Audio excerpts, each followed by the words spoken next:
കൊലപാതക കേസിൽ ഉൾപ്പെടെ നിരവധി ക്രിമിനൽ കേസുകൾ പ്രതിയായിട്ടുള്ള ആളെ കൊട്ടാരക്കര റൂറൽ എസ്.പിയുടെ റിപ്പോർട്ടിൻ പ്രകാരം കൊല്ലം ജില്ലാ കളക്ടറുടെ ഉത്തരവിന്മേൽ കാപ്പ ചുമത്തി സെൻട്രൽ ജയിലിൽ അടച്ചു. ആയൂർ ഇളമാട് കുളഞ്ഞിയിൽ പട്ടാളം സതീശൻ എന്ന് വിളിക്കുന്ന സതീഷ് കുമാറിനെയാണ് കാപ്പ ചുമത്തി സെൻട്രൽ ജയിലിൽ അടച്ചത്. ഇയാൾ കൊലക്കേസ് ഉൾപ്പെടെ നിരവധി വധശ്രമ കേസുകളിൽ പ്രതിയാണ്. ഈ കഴിഞ്ഞ മാർച്ച് മാസം സതീശനും സുഹൃത്തുക്കളും ചേർന്ന യുവാവിനെ കെട്ടിയിട്ട് മർദ്ദിക്കുകയും തടയാനെത്തിയ യുവാവിന്റെ സഹോദരനെ വെട്ടിക്കൊലപ്പെടുത്താൻ ശ്രമിക്കുകയും ചെയ്ത സംഭവത്തിൽ വധശ്രമ കേസിൽ റിമാൻഡ് കാലാവധി കഴിഞ്ഞ ഈയടുക്കെയാണ് പുറത്തിറങ്ങിയത്.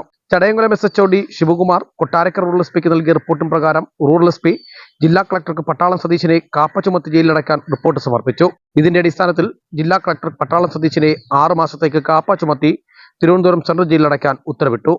പട്ടാളം സതീശനെ വീട്ടിൽ നിന്നും പോലീസ് അറസ്റ്റ് ചെയ്തു. പട്ടാളം സതീശന്റെ അറസ്റ്റ് രേഖപ്പെടുത്തിയ ശേഷം ചടയമംഗലം പോലീസ് സതീശനെ തിരുവനന്തപുരം പൂജപ്പുരയിലുള്ള സെൻട്രൽ ജയിലിൽ അടച്ചു.